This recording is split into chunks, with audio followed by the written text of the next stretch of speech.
நமோ பகவதே வாசுதேவாய. ஓம் நமோ நாராயணாய. ஸ்ரீமதே ராமானுஜாய நமஹ. பக்தர்கள் அனைவருக்கும் நமஸ்காரம். அடியேன் அனிதா கிருஷ்ணன், ஸ்ரீ கிருஷ்ணா வேத கல்வி நிறுவனம், காட்பாடி, வெள்ளூர். தினம் ஒரு திருப்பாவை வைபவத்தில் இன்று திருப்பாவை பாசுரம் 18. முதலில் நாம் திருப்பாவை தனியன்களை சேவிக்கலாம். நீலா துங்க ஸ்தனகிரி தட்டி சுப்த முத்போத்ய கிருஷ்ணம் பராத்யம் ஸ்வம் ஸ்ருதி சதசிரசித்த மத்யாபயந்தி ஸ்வோசிஷ்டாயாம் ஸ்ருஜிநிகிலித்தம் யா பலாத்கிருத்ய புங்க்தே கோதா தஸ்யை நம இதமிதம் பூய ஏவாஸ்து பூயः. அன்னவயல் புதுவை ஆண்டாள் அரங்கற்கு பண்ணு திருப்பாவை பல்பதியம் இன்னிசையால் பாடி கொடுத்தாள் நற்பமாலை. பூமாலை சூடி கொடுத்தாலை சொல்லு. சூடி கொடுத்த சுடற்கொடியே தொல்பாவை பாடி அருளவள்ள பல்வளையாய் நாடி நீ வேங்கடவர்க்கென்னை விதி என்ற இம்மாற்றம் நாம் கடவா வண்ணமே நல்கு. திருப்பாவை பாசுரம் 18. முந்து மத களிற்றன் ஓடாத தோள்வலியன் முந்து மத களிற்றன் ஓடாத தோள்வலியன் நந்த கோபாலன் மருமகளே நப்பின்னாய். நந்த கோபாலன் மருமகளே நப்பின்னாய். கந்தம் கமழும் குழலி கடை திரவாய். கந்தம் கமழும் குழலி கடை திரவாய். வந்தெங்கும் கோழி அழைத்தனக்கான். வந்தெங்கும் கோழி அழைத்தனக்கான் மாதவி பந்தல் மேல் பல்கால் குயிலினங்கள் கூவினகான்.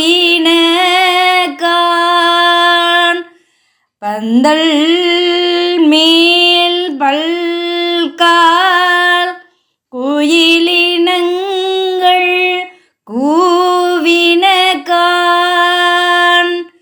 பந்தார் விரலி உன் மைத்துனன் பேர் பாட. பந்தார் விரலி உன் மைத்துனன் பேர் பாட. செந்தாமரை கையால் சிறார்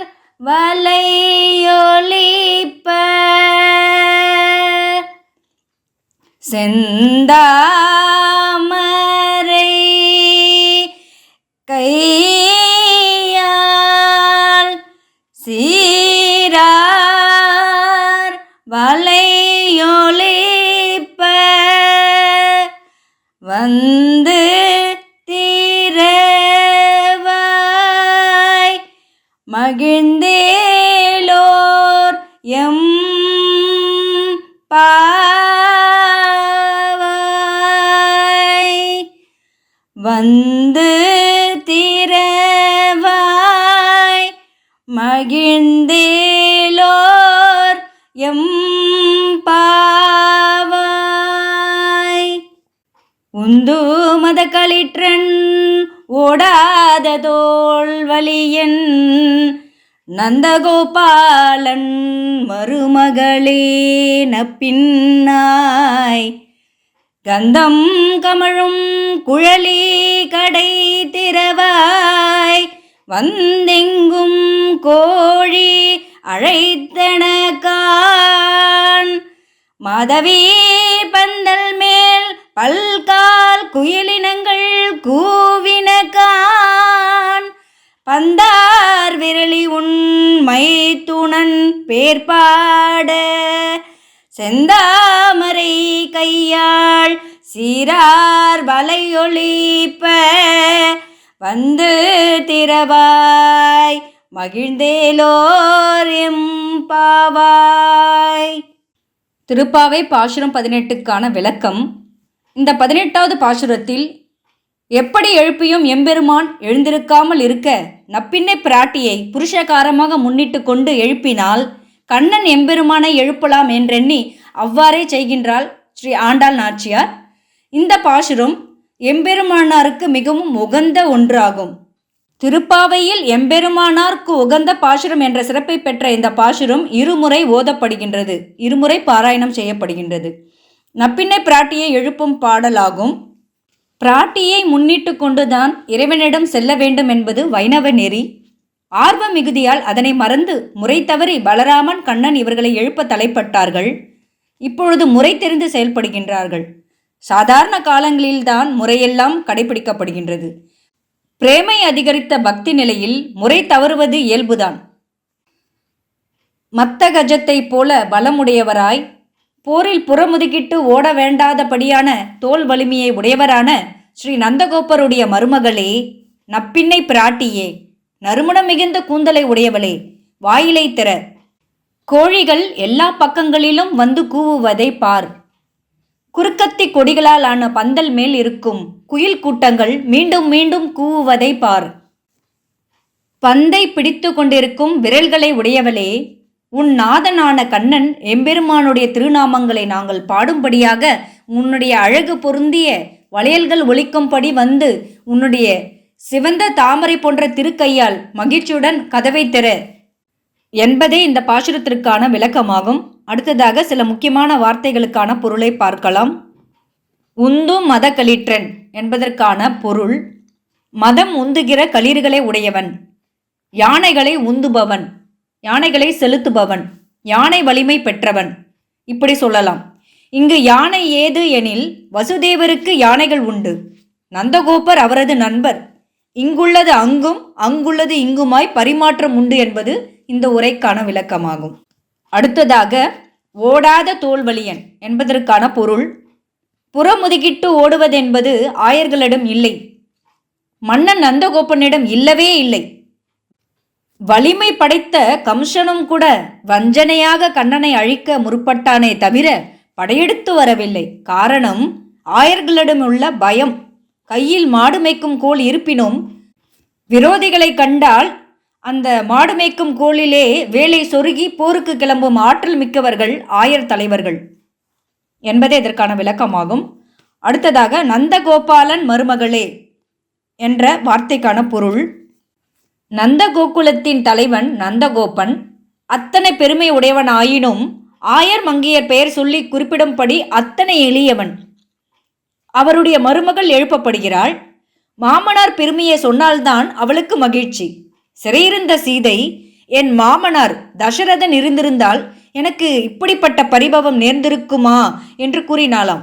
பெயர் குறிப்பிட்டு நப்பின்னாய் என்று அழைக்கின்றார்கள். பிராட்டியை முன்னிட்டுதான் இறைவனை அடைய வேண்டும் என்பது வைணவ நெறி. பரமபதத்தில் லக்ஷ்மி, வராக அவதாரத்தில் பூமி பிராட்டி, கண்ணனாக வந்தபோது நப்பின்னை, இவர்களுக்கே ஏற்றம். 7 எருதுகளை வென்று இவளை கண்ணன் மணந்தான் என்பது கதை. நப்பின்னை அழகான தமிழ் பெயர். பின்னை என்றால் பின்னால் வந்தவள் என்று பொருள் கொள்ளப்படும். அடுத்ததாக கந்தம் கமழும் குழலி கடைத்திறவாய் என்ற வார்த்தைகளுக்கான பொருள் எம்பெருமான் மனங்கள் அனைத்தும் நிறைந்தவன், சர்வகந்தன்.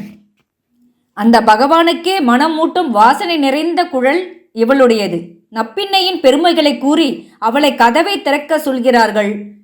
மறுபடியும் பழைய கதை, பொழுது விடிந்து விட்டதா, அடையாளம் என்ன என்று அவள் கேட்கின்றாள். அதற்கு இவர்கள் வந்தெங்கும் கோழி அழைத்தன கான் என்று கூறுகிறார்கள். அதற்கான பொருள், கோழி கூவுவது காதில் விழவில்லையா? ஒரு கோழி கூவினால் பொழுது விடிந்ததாகுமா? இல்லை, ஊர்கோழிகள் முழுவதும் எழுந்து கூவுகின்றன. வந்தெங்கும் கோழி அழைத்தன கான், கடமை செய்ய குரல் கொடுக்கின்றன. கோழி அழைப்பதன் முன்னம் குடைந்து நீராடுவான் போந்தோம் என்று நாச்சியார் திருமொழியிலும் இதனை குறிப்பிட்டிருக்கிறார் ஸ்ரீ ஆண்டாள் நாச்சியார். அடுத்ததாக மாதவி பந்தர் மேல் பல்கால் குயிலினங்கள் கூவினகான் என்ற வார்த்தைகளுக்கான பொருள், குறுக்கத்தி மலர் பந்தலில் குயிலினங்கள் கூ கூ என்று கூவுகின்றன. ஒரு முறை அல்ல, பல முறைகள். குயில் இனிய குரலுடையது. அது தங்குவது மலர் படுக்கையில், அதாவது குறுக்கத்தி மலர் பந்தலாம். இதற்கு என்ன பொருள் என்றால், உலக நினைவின்றி பரம்பொருளை நினைத்திருக்கும் பக்தன் மகிழ்வது போல மாதவி பந்தலில் கவலையின்றி இசைப்பாடுமாம் இந்த குயில்கள். அடுத்ததாக பந்தார் விரலி என்ற சொல்லுக்கான பொருள், கண்ணனும் நப்பின்னையும் இரவில் பந்தாடி அந்த பந்தை கையில் வைத்தபடி உறங்கி விடுவாளாம் இந்த நப்பின்னை பிராட்டி. அவளது விரல்களில் அந்த அடையாளம் எப்பொழுதும் இருக்குமாம். இங்கு அற்புதமான விளக்கங்கள் உரையாசிரியர்களால் தரப்படுகின்றன. இவளது ஒரு கையில் கண்ணன் பகவானும் மறு கையில் பந்து. இந்த பந்து உலகை குறிக்கின்றது. உலகை ஒரு கையிலும் இறைவனை ஒரு கையிலும் வைத்திருப்பவள் நப்பின்னை. ஒரு கையில் நாராயணன், மறு கையில் அந்த பந்தின் இடத்தில் இருப்பவன் ஜீவன், அதாவது உயிர். இந்த உயிரை இறைவனிடம் சேர்க்கும் பணியை, இந்த புருஷகாரத்தை செய்பவள் நப்பின்னை. அதாவது ஜீவாத்மாக்களை பரமாத்மாவிடம் அடைய செய்வதே பிராட்டியின் பணி.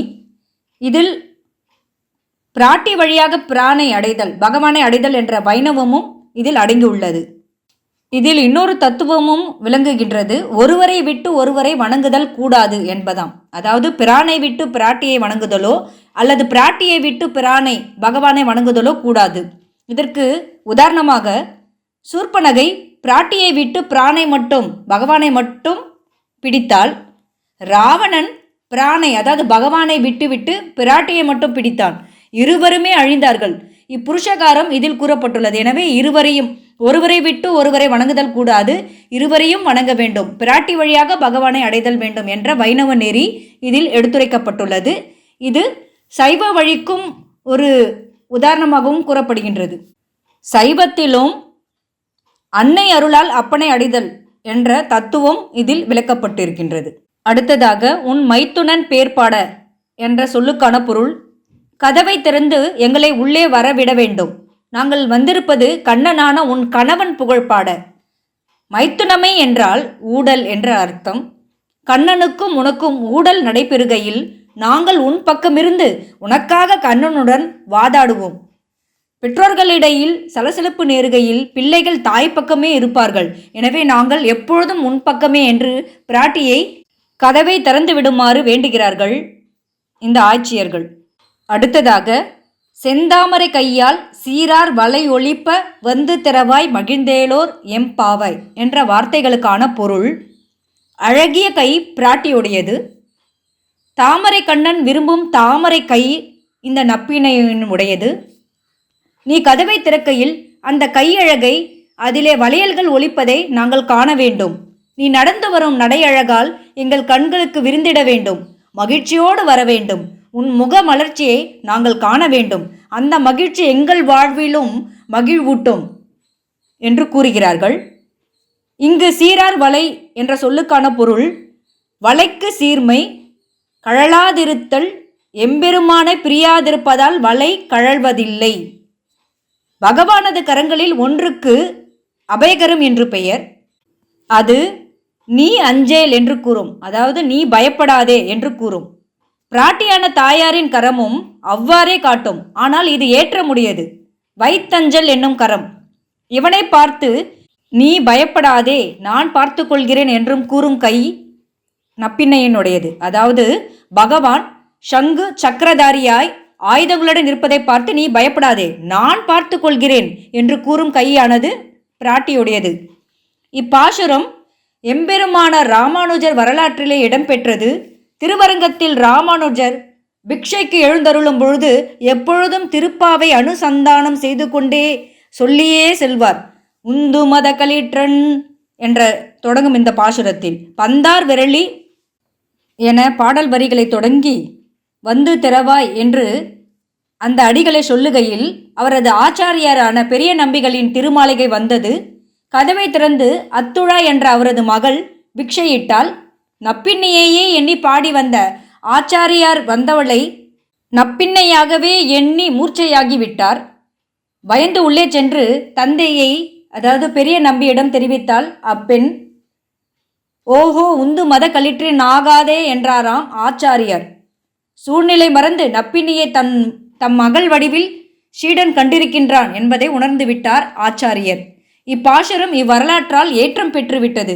சிறப்பாக ஸ்ரீ ஆண்டாள் நாச்சியார் இந்த பாசுரத்தில் ராமானுஜரின் ஈடுபாட்டையும் தெரிவிப்பது இந்த பாசுரமாகும். அது மட்டுமல்ல, வடமொழி வல்லுநரான ராமானுஜரை திருப்பாவை ஜீயர் என்றே போற்றுவர்.